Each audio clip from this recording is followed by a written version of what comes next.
This video is going to cover some examples that are similar to some of the examples from section 2.3 in the OpenStax College Algebra book.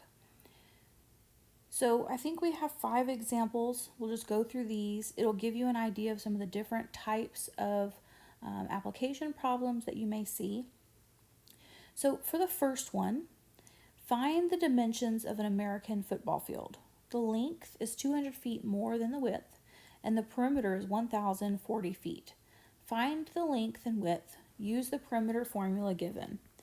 All right, so we have an American football field that is a rectangle. The length is 200 feet more than the width. So 200 more than the width. So 200 more than the width is plus. Since it's comparing to the width, whatever it's comparing to, that is your variable that's by itself. It's comparing to the width, so the width is just x. The length is going to be 200 more than that, so that's x plus 200. All right, so we have the length and we have the width, and we know the perimeter is 1,040 feet. So now we're going to plug in all the information that we know in the formula for perimeter. All right, so the perimeter is 1,040 feet, so P is 1,040, is equal to 2 times L. L is the length, so that's x plus 200, plus 2 times the width. The width is x. Now we have written a linear equation in one variable that represents this application problem. And now we're going to solve it to find the dimensions of the rectangle. So we need to distribute the 2's. So 1,040 is equal to 2x plus 400 plus 2x. So remember, we're distributing the 2, right? Okay. And so now we're going to combine any like terms that we have. So 2x and 2x are like terms on the same side of the equation. So we're going to have 1,040, 2x plus 2x is 4x plus 400. And now we need to isolate the variable. So at this point, we're going to subtract 400 from both sides. Okay, that will cancel that out. So we'll have 640 is equal to 4x. And then to get the x by itself, we're going to divide both sides by 4. So x equals 160. All right, so let's go back and look at what our x stands for. So in our original drawing, and I highly recommend you make a drawing for a lot of these, x is the width. So 160, and we had it in feet, 160 feet is the width. And to find the length, we're going to simply plug in 160 for x. Let's rewrite that so you can see what the heck it is. So 160 plus 200 is 360 feet. Okay, so the length is 360 feet. The width is 160 feet. Remember that when you're doing this, you need to give the denomination or the unit of measure for each, and you need to label which is the length and which is the width. We're not going to assume that you know that. So you need to label it very clearly, okay? So that would be the answers to that, all right? Number 2, this is a very simplified one. It's not a big paragraph, right? But for some reason, people think these are kind of tricky. So let's talk about how to set these up. 15% of what number is 45? Okay, so the easiest way to look at these is to replace the of and the is with appropriate symbols. So when you see of, replace that with a multiplication symbol. And when you see is, replace that with an equal sign. Okay? Whenever you're doing percentages in a formula or a problem, you're going to need to change it to decimal form. So remember to change a percent to a decimal. The decimal, if there's not one written, is understood to be at the end of the number. you're going to move it to the left twice, okay, or divide by 100. That's what percent means, per 100. So you could divide 15 by 100, and you would get 0.15. So the decimal form of 15% is 0.15. You can either think of moving the decimal to the left twice, or you can just take the number and divide it by 100 in your calculator. If you do 15 divided by 100, you would get 0.15. So you're going to change the percent to decimal, so 0.15, of multiply what number? We don't know, so that's an x. Is the equals, and then 45. So you're just literally writing the pieces down right under the words, okay? So this is 0.15 times x is equal to 45. 0.15x equals 45. So now you just have a linear equation. You're going to solve this by getting the x by itself. So since this is 0.15 times x, you undo multiplication with division. So you're simply going to divide both sides by 0.15. That's going to get the x by itself. So now you're going to get x equals, when you do you're going to do 45 divided by 0.15 in your calculator. You're going to see that that is 300. So x equals 300. All right, number 3. Charlie will invest a total of $7,500 in 2 accounts. The first account will earn approximately 5%, while the other will earn approximately 3%. At the end of the year, Charlie earned a total of $275 in interest. How much money did Charlie invest in each account? This one does not tell you what formula you need to use, but you should know the formula I equals PRT. So this is interest equals principal times the rate times the time in years. This is the formula that you're going to use. So the interest is equal to principal times rate times time. You really have 2 things happening. You have 2 accounts, right? You have one account earning 5% interest and one account earning 3% interest. So let's look at the interest they're going to earn. So first of all, Charlie earned a total of $275. That's in both accounts, okay? So you're going to have the interest from account 1. So let's see, interest from account 1 plus the interest from account 2 is going to equal $275 because he's earning interest in each of the accounts, right? But it's different amounts. Okay, so now let's see how I can put that in. Interest is principal times rate times time, right? So let's see what I know for each one. So for account 1, the principal is some amount. We don't know, right?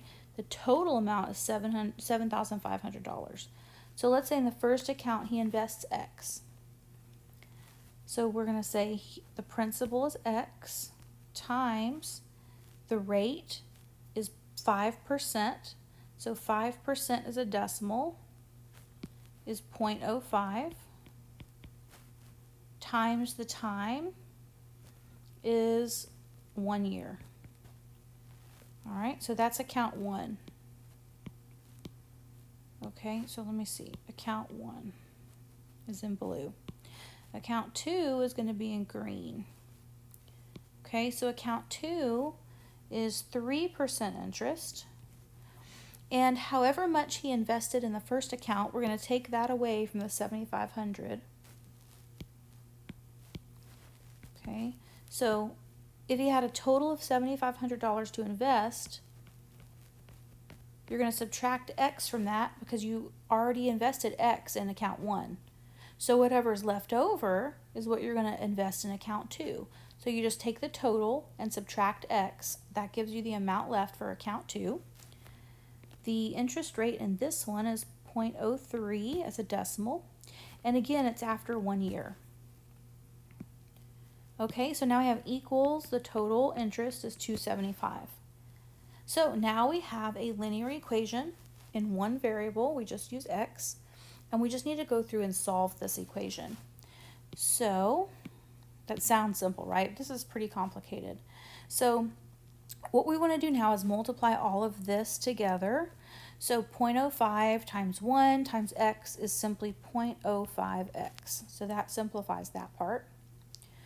Plus, anything times 1 is just itself. So I can really just kind of think about getting rid of that 1. 0.03 times 1 is just 0.03. And now I just have to distribute the 0.03 to both things. So 7,500 times 0.03 is equal to 225. And 0.03 times negative x is negative 0.03x is equal to 275. Okay, so now we have like terms on the left-hand side of the equal sign. So we're going to combine those. So 0.05x minus 0.03x is 0.02x. Bring down the plus 225 equals 275. Now we want to subtract 225 from both sides in order to isolate the x. So we get 0.02x is equal to 50. 275 minus the 225 gives us 50. Divide by 0.02 so we can get the x by itself. And we get x equals 50 divided by 0.02 is equal to 2,500. All right, so now we can't just put an x around that and call it done. We have to be very clear on what that means.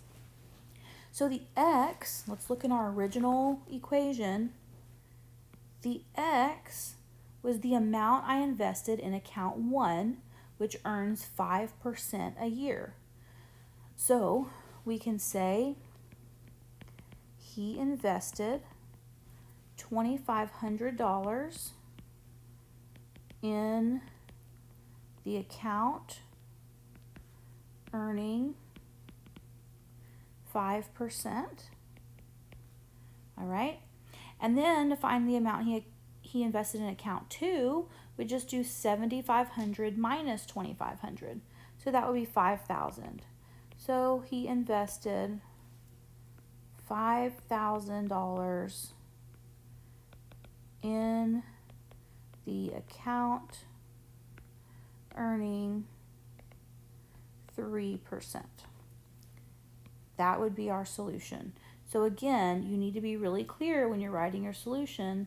Make sure that your reader knows that you knew what goes with what. Okay, you can't just say 2,500 and 5,000 because we won't know for sure if you know which account earns which. Okay. All right, so we have two more types of problems here. So problem 4 is going to be a mixture problem. So a chemistry teacher needs to mix a 30% salt solution with a 70% salt solution to make 20 quarts of a 40% salt solution. How many quarts of each solution should the teacher mix to get the desired result? So we want to figure out how much salt solution, how many quarts of each salt solution the chemistry teacher should combine. So the first thing we want to figure out is how many quarts of each one, right? So let's say the chemistry teacher uses X quarts of the 30% salt solution. She is going to have a total of 20 quarts, right? So if she has a total of 20 quarts and she uses X quarts for the 30%, then she's going to use 20 minus X quarts of the 70%.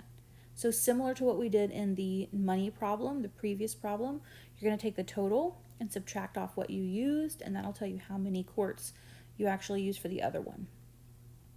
Okay, so now it's just a matter of setting it up. So 30% as a decimal is 0.3. So 0.3 times the amount of quarts used is X plus, so this is the salt solution, right? And then 0.7 times 20 minus X is equal to the percentage, 40%, times the number of quarts used. So in each of these examples, you're talking about the percentage of salt solution as a decimal, right? And then the number of quarts used in each case, right? That's how you set this up. So your equation is going to be the percentage, the salt solution percentage, or whatever percentage you're using. It could be percentage of mixed nuts or percentage of oil and vinegar or whatever it is, okay? You're going to do the percentage, and then you're going to do the number of quarts or pounds or whatever your situation calls for. Multiply them together and add it like this, okay? So now you want to distribute this 0.7. So you're going to have 0.3x plus 0.7 times 20 is 14 minus 0.7x is equal to 0.4 times 20 is 8. Okay, now you have like terms. So you have this 0.3 minus 0.7. So when we do that, we're going to get negative 0.4x plus 14 is equal to 8. Now we want to isolate the x, so minus 14 from both sides. So negative 0.4x is equal to negative 6. Continue, we're going to divide by negative 0.4. And if you were worried about the negatives, you don't have to worry because the negatives are going to cancel each other out, right? Because there's negatives on both sides. So we'll have x equals negative 6 divided by negative 0.4 is equal to 15. And we noticed that x is the 30% solution. So the chemistry teacher is going to use 15 quarts of the 30% salt solution.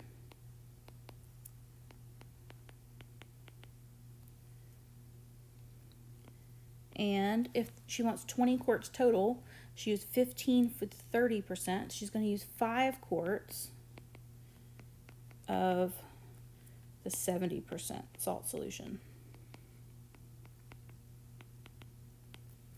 All right. So that is a mixture problem with percentages. And now the very last type we're going to have two planes fly in opposite directions. One travels 450 miles per hour and the other travels 550 miles per hour. How long will it take before they are 4,000 miles apart? And you're going to assume that they're leaving at the same time. It doesn't say that, but we're going to assume that. So we have a formula you need. Distance equals rate times time. So you'll see these, hopefully you can recognize if you're dealing with miles per hour, that's a rate. Miles is a distance, and time. So you'll be looking for those pieces of information within the problem to know that you would need that formula. And you do need to have that formula memorized. So distance equals rate times time. So let's see, we have two planes flying in opposite directions. One is going 450 miles per hour. The other is going 550 miles per hour. Since they're leaving at the same time, their times are going to be equal. So let's make a chart, I guess. So distance, rate, time. Okay. So we're going to have plane 1 is going to travel 450 miles per hour. Plane 2 is 550 miles per hour. And the distance is 4,000 miles total. So however far this one travels, let's say plane 1 travels X miles. The other one has the total minus X. So 4,000 miles minus the X miles traveled by the first plane. So similar to the previous two problems, using the total and subtracting off some unknown amount for one chart, right? One piece. And the times are going to be equal. So distance equals rate times time. If you solve for time, you'll see time is equal to distance over rate. So I can make a fraction out of what I have, distance over rate. Distance over rate. And the times are going to be equal because I'm assuming that they left at the same time. So if they're equal, you have x over 450 is equal to 4,000 minus x over 550. And when you only have one fraction on each side, this is a proportion, so you can just cross multiply. So that means you'll have 550x is equal to 450 times 4,000 minus x. So now you're going to distribute the 450. So we're going to get 550x is equal to 450 times 4,000, 1.8 million. Let me not put the comma there.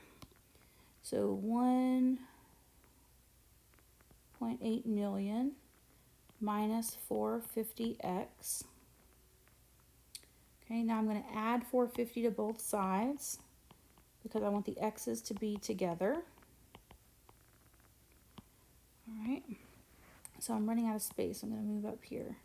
So that'll be 1,000 x is equal to 1,800,000 divided by 1,000. X is equal to